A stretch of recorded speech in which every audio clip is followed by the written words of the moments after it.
Hi, I'm Stacy Piggott, and this is Seizing Life, a weekly podcast produced by Citizens United for Research in Epilepsy, or CURE.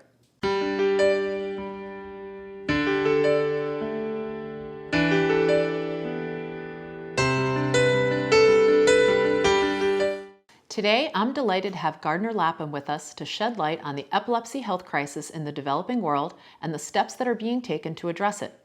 Gardner is a passionate advocate for epilepsy research, education, and awareness.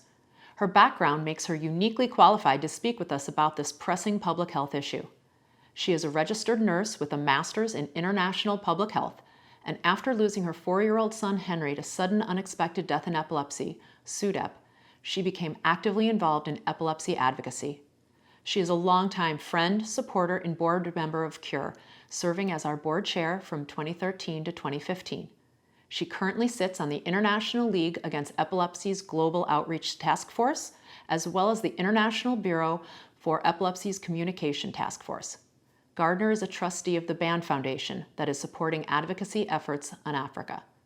Thank you, Gardner, so much for being with us here today. Thanks for having me, Stacy. I've known you for a long time, so it's an honor to be time. here. I know it's awful what pulls us into this issue, but we're both parents in this, and you know that I came into this, almost 12 years ago after I lost my son Henry. He was 4 years old, had just been diagnosed with epilepsy, and died suddenly, unexpectedly in his sleep.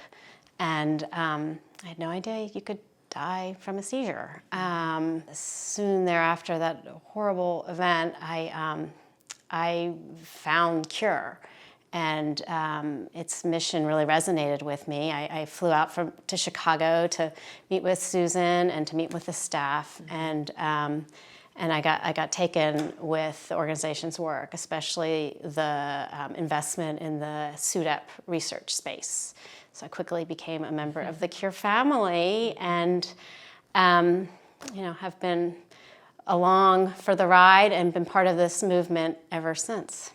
Well, and the work that you've done with CURE is such an inspiration to all who have followed after you as on the CURE board, and really has made an impact in patient as well as within the research field. So we're so grateful that you're still involved and are starting to take some of your energies into some other areas, because sadly SUDEP is not the only highly under-researched and highly misunderstood form of epilepsy or issue within epilepsy. So today we wanted you to come and talk with us a little bit about epilepsy in the developing world and some of the public health crisis that's going on with that. How did you get involved in starting to turn your attentions to Africa and epilepsy and combating the public health crisis in developing countries?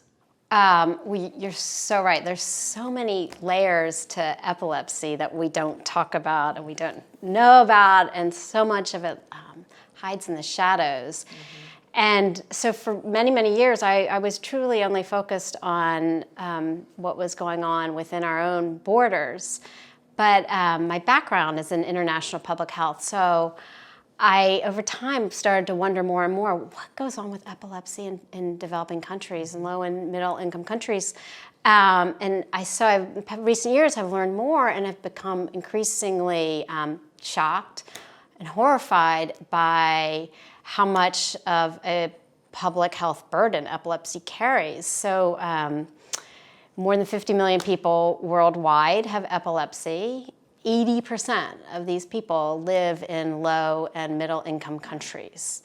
And of that massive chunk of people, 75% of them receive no epilepsy treatment.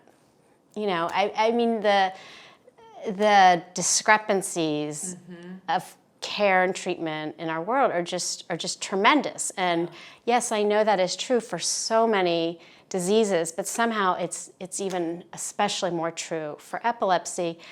And I think for so long I thought of epilepsy as this very complicated brain disease, which it is, right?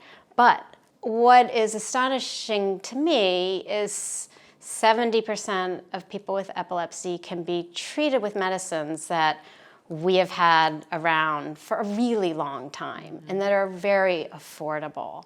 And those medicines aren't getting to people in need. How do you begin to even tackle this issue? These statistics are daunting, and we completely take for granted. We already feel the effects of stigma. We already feel the effects of difficult times for many people of access to healthcare. But in a developing country, some of those stats that you're giving us are just alarming. Where do you begin? It is alarming, and there are already efforts underway, which are very exciting. But I think I'm so happy that Cure is shedding a light on this issue, because I think it has to begin with awareness and understanding how this issue plays out in different parts of the world, and that we all have a reason to be concerned by this and can help with this. So I shared some of the numbers around the so-called treatment gap internationally. But what's another element that's very interesting is what drives the treatment gap. There is a deep stigma associated with epilepsy, as we all know. It is that much more so in places like Africa, which is what I know more of. People with epilepsy they are discriminated against, and often there are violations of human rights. I was just in Uganda at an African epilepsy meeting. There were advocates there, and doctors there, and nurses there. It was this great coming together of people who are trying to make a difference on this issue. But I heard story after story of what it can be like to live with epilepsy in some of these countries. And kids who have epilepsy, who don't go to school because it's shameful for their family to be associated with this child, the kids who are chained up because they might have a seizure out in the street. People often live in isolation because it is so embarrassing. It's often thought to be a curse or witchcraft. There's a lot of misunderstanding around epilepsy, and then that keeps people from seeking treatment, even if treatment was there. So there are all sorts of barriers to care. One is this lack of understanding, but the other is the availability of drugs and the availability of trained providers. So it is a big problem to tackle, but there's great momentum around it right now. And leading international organizations are really raising awareness on this issue in ways that they've never have done in the past. That's why I'm sitting here with my report. This is the Epilepsy, a Public Health Imperative. This was just released this summer by the WHO in collaboration with the International League Against Epilepsy and the International Bureau for Epilepsy. And this is a document that really puts epilepsy out there as a public health priority and makes the case for why this issue needs to be taken more seriously and invested in, and how it can be integrated into existing healthcare systems. So this report will hopefully go a long way in enabling governments to develop plans of care to tackle this problem within countries. Hi, this is Brandon from Citizens United for Research in Epilepsy, or CURE.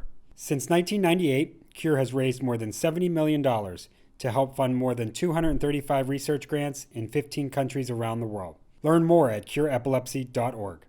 Now back to this episode of Seizing Life. Are there any previous models of success? Are there any developing countries that have started to address this in a really meaningful and impactful way? Or are we starting at the very beginning with a lot of these countries? I mean, it's different all over the world. I would say Africa, they are more at the beginning, yet there are all kinds of efforts going on. I'm most interested in seeing how epilepsy is integrated in the primary care system, where most people go to get treatment because in countries like Uganda, there are just not that many epilepsy doctors, let alone neurologists. But they've shown that epilepsy can be diagnosed and treated, many epilepsies can, at the primary care level. So there are efforts being made to try to integrate that training into the primary care level, to try to work with the traditional healers, which is who a lot of people go to when they have a seizure, to try to work with the traditional healers to collaborate around, what they might want to treat and then what the healthcare system can treat.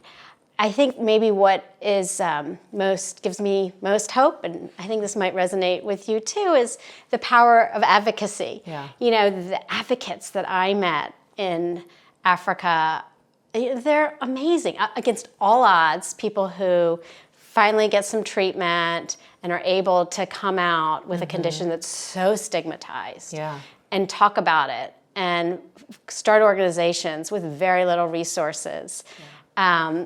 There are lots of these people. There's a large constituency out there of folks who really wanna move this issue ahead. So I think there's opportunity, and so it's great to see the WHO level this issue being made a priority, and then at the grassroots is coming alive. And there's so much work that needs to be done. Engage with that grassroots community. Find, have you been able to find a group of, angry moms that are passionate about trying to, find a better way? Exactly. I remember at times, reading about different research that's been done, especially with things like malaria-induced epilepsy, things like that. Are there unique health challenges within Africa that are just make it, we're dealing with something other than some of the epilepsies that we currently see here in the U.S.? Yes, it's interesting in that way. The burden of epilepsy is much greater actually in some of these African countries than it is even here. And that is because the causes of epilepsy are different, are a little different over there. They have more cerebral infections like malaria. AIDS can cause a cerebral infections. There are certain tapeworms. Also, trauma.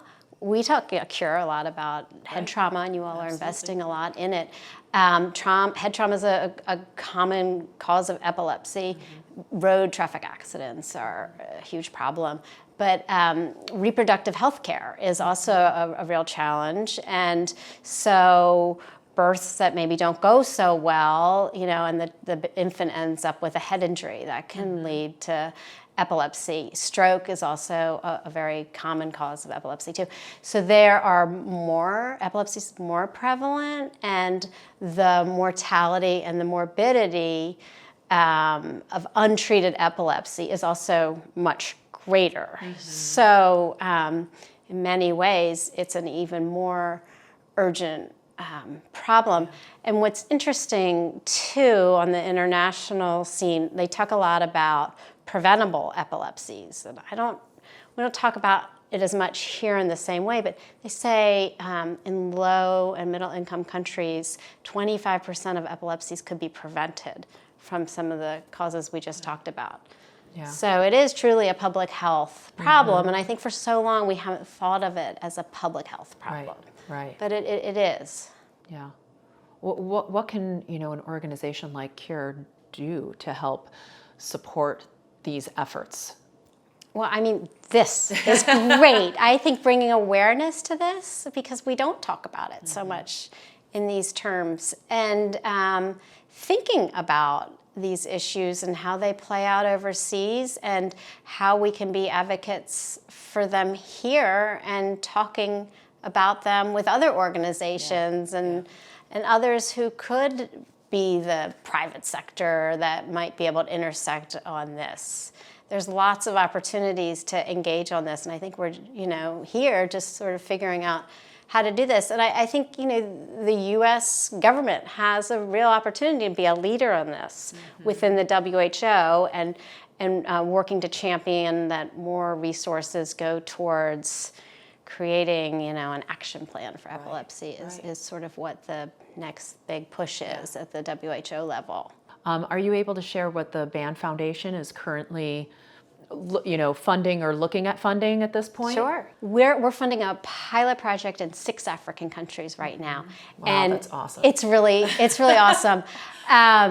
It's an advocacy project, and it is equipping epilepsy associations in these countries with the tools and resources they need to build networks and collaborations with their own countries to work with, lobby their own ministries of health to make epilepsy a national priority. And this advocacy effort comes on the heels of another WHO sort of landmark resolution that was passed 3 years ago, which is a really big deal. There had never been a resolution on epilepsy at the WHO level. But this came out and said, this is a problem. We need to wake up. And member countries of WHO, you need to make epilepsy a priority and create national plans. And in the 3+ years that have happened since that resolution, not a lot has happened in many of these countries. So these advocates are now organizing and holding their governments accountable and saying, we also want to partner with you and develop these plans together so that we can treat this disease. What are some short-term and long-term goals that you feel the Band Foundation could have in Africa around epilepsy? The Band Foundation is sort of small in the scale of foundations that can really make a dent. But I would love to attract other partners into this space, because I think together, short-term impact is to jump on this momentum that's been created by WHO, ILE, IBE, and make sure that every country's Ministry of Health, our HHS, that they all know the impact of epilepsy globally. And to work with the WHO to ensure that this global action plan is developed next year. That's a short-term advocacy goal. I think longer term, we need to figure out how to integrate epilepsy into existing healthcare systems, and so that they are that epilepsy becomes part of everyone else's agenda. Epilepsy is a chronic disease. NCDs are now getting a lot of play, non-communicable chronic diseases. And so epilepsy needs to be part of that agenda. So when we're thinking about heart disease and diabetes globally, and how do we get resources towards those and build those healthcare systems to be able to tackle it, we need to include epilepsy. Epilepsy is still thought of in many places in low-income countries as a mental health problem, as someone's insane. It's not thought of as a treatable, curable health problem. So, and then we need to keep up with this awareness, and I think supporting these advocates from these countries so that they can have a voice to take this issue further in their own countries. I think it's a lot of work, but I think there's a lot of opportunity, and you can have an outsized impact with relatively smaller investments. I really do. Thank you so much for being with us thank today. And the you for doing amazing this. work you are doing is just so admirable, and we could not support you more in all these endeavors. So Cure is an amazing organization, and it's home to me. So it's really great to be back and in your kitchen. Thank you. Thank you, Gardner, for providing these valuable insights on the challenges of epilepsy in the developing world. Epilepsy impacts tens of millions of people worldwide. It's essential that we have better access to treatments and to continue research to find a cure to end epilepsy. To help further Cure's research both in the United States and around the world, please visit cureepilepsy.org/donate. Your support and generosity are greatly appreciated. Thank you.